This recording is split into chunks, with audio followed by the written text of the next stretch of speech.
건강보조식품 중에서 만성콩팥병 환자에게 효과가 있다고 검증된 것은 하나도 없습니다. 신장 기능이 저하된 분들에서 그런 식품들의 안정성에 대한 연구가 거의 없기 때문에 저는 사실 자제하라고 말씀드리고 싶습니다.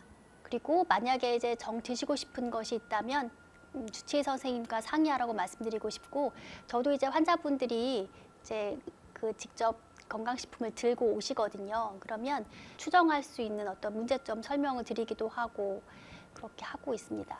일단 흡연은 신장으로 가는 이제 혈관을 수축시키고 신장으로 가는 혈류량을 이제 감소시켜서 신장에 직접적으로 이제 악영향을 미치는 것으로 알려져 있고, 실제로 만성콩팥병 환자 중에서 흡연을 하신 분은 그렇지 않은 분에 비해서 말기 신부전으로 가는 비율이 훨씬 높다고도 알려져 있습니다.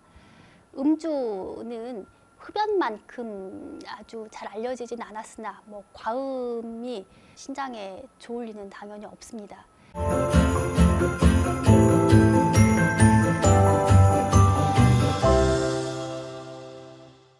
안녕하세요. 건강한 요일의 앨리스 명지톡 명지병원 신장내과 최혜민입니다. 반갑습니다.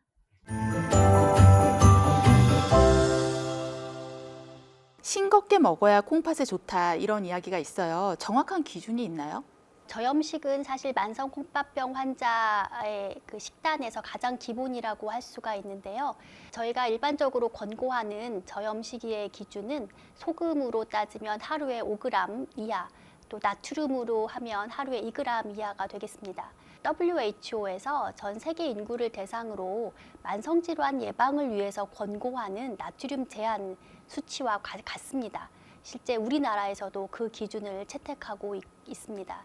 그러나 이제 우리나라 국민들이 조금 짜게 드신다고 하는 거는 이제 많이 알려져 있고, 2015년 데이터를 기준으로 하면 우리나라 국민들이 이 권고량보다 약 2배 정도 염분을 더 많이 섭취하는 것으로 알려져 있어서 주의가 필요합니다. 소금을 필요 이상으로 섭취하면 특히 만성콩팥병 환자의 경우에 부종을 유발하고 또 고혈압을 악화시키고, 무엇보다도 고염 자체가 신장에 부담을 주어서 만성콩팥병 진행을 더 촉진시키기 때문에 매우 주의해야 하겠습니다. 네, 교수님. 그런데 단백질은 필수의 영양소잖아요. 그런데 콩팥병 환자들은 단백질도 안 좋다고 하더라고요. 사실인가요? 단백질을 주의해야 하는 것은 맞습니다. 이제 우리가 섭취한 단백질이 대사 과정에서 이제 배출하는 그런 질소 노폐물은 사실 신장 기능이 나빠질수록 신장에서 배설되는 양이 적어지기 때문에 단백질을 과잉으로 섭취하는 경우에 신장에 부담을 주게 되고 사실 요독 수치가 올라가는 원인이 됩니다. 만성콩팥병 환자에서 저염식이와 더불어서 단백질하는 기본 식이가 되고 있고요. 정상인에서는 단백질 섭취 권장량이 하루에 체중 1kg당 약 0.8에서 1g 정도가 됩니다. 그런데 만성콩팥병 환자에서는 이보다 더 낮은 kg당 0.6에서 0.8g 정도가 되고요. 혈액투석 환자의 경우에는 오히려 투석 도중에 소실되는 단백질이기 때문에 kg당 1.2g 이상으로 올라가게 됩니다. 반대로 단백질을 너무 부족하게 섭취하는 것도 당연히 우려하시는 것처럼 문제가 되기는 합니다. 단백질을 부족하게 섭취하면 근육 분해가 일어날 수 있고 또 영양 불균형 등이 일어날 수 있기 때문에 결국은 양질의 단백질을 섭취하는 게 중요합니다. 네, 교수님.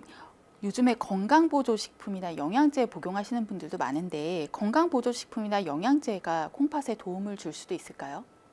건강보조식품 중에서 만성콩팥병 환자에게 효과가 있다고 검증된 것은 하나도 없습니다. 신장 기능이 저하된 분들에서 그런 식품들의 안정성에 대한 연구가 거의 없기 때문에 저는 사실 자제하라고 말씀드리고 싶습니다.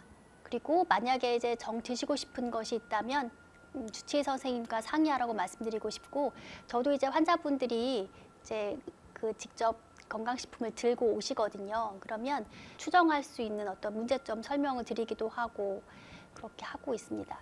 드리고 싶은 말씀은 자꾸 신장에 좋은 음식을 찾지 마시고 신장에 나쁜 것을 안 하시는 게 중요하다고 말씀드리고 싶습니다. 먹어서 좋게 할 수 없다면 운동하는 게 그나마 좀 좋은 방법이 될 것 같은데 콩팥병에 좋은 규칙적인 운동의 기준이 따로 있을지 혹시 운동 강도를 어느 정도를 해야지 적당할지 궁금해요. 적절한 정도의 운동은 모든 콩팥병 환자에게 도움이 된다고 생각합니다. 권고하는 것은 일주일에 적어도 5회 이상, 그리고 한 번 할 때는 한 30분 이상 정도 하라고 권고하고 있고, 운동의 강도는 중등도 정도의 강도, 운동을 하면서 옆 사람과의 대화가 불가능하지 않을 정도, 약간 숨은 차나 옆 사람과 대화를 못할 정도로 하면 안 되고 어느 정도 대화는 가능할 정도라고 얘기를 하고요. 환자분들 중에서 간혹 유산소 운동이 좋아요, 근력 운동이 좋아요라고 물어보시는 분들도 계시는데 둘 다 도움이 됩니다. 일단 기본적으로 유산소 운동은 이제 심혈관계 기능을 향상시키는 데 도움이 되겠고요. 이제 근력 운동 같은 경우에는 이제 노쇠 이제 그런 걸 방지할 수 있는 어떤 효과가 있기 때문에 두 가지 운동 다 저희는 권고하고 있습니다. 교수님, 그러면 술과 담배는 콩팥에 어떤 영향을 미칠까요? 결론적으로 좋지 않습니다. 예, 일단 흡연은 신장으로 가는 이제 혈관을 수축시키고 신장으로 가는 혈류량을 이제 감소시켜서 신장에 직접적으로 이제 그 악영향을 미치는 것으로 알려져 있고, 실제로 만성 콩팥병 환자 중에서 흡연을 하신 분은 그렇지 않은 분에 비해서 말기 신부전으로 가는 비율이 훨씬 높다고도 알려져 있습니다. 음주는 흡연만큼 아주 잘 알려지진 않았으나 과음이 신장에 좋을 리는 당연히 없습니다. 금연은 강력하게 권고하고 이제 금주까지 하면 좋겠지만 금주가 어렵다면 절주, 보통 하루에 2잔 이내라고 말씀을 드리는데요. 절주하시라고 이제 권고를 드립니다. 네, 교수님. 마지막으로 콩팥 건강을 위해서 꼭 기억해야 될 습관들 몇 가지 짚어주시면 좋을 것 같습니다. 일단 식사에서는 이제 과도한 염분과 단백을 제한하고, 또 금연, 체중 조절, 이런 생활 습관 관리가 굉장히 중요하겠고, 또 만성 콩팥병 환자 같은 경우에는 예방 접종도 저희가 꼭 할 것을 권합니다. 특히 폐렴이나 독감 주사 같은 거는 저희가 권고하고 있고, 무엇보다도 정기적인 검진을 가장 추천드리고 싶습니다.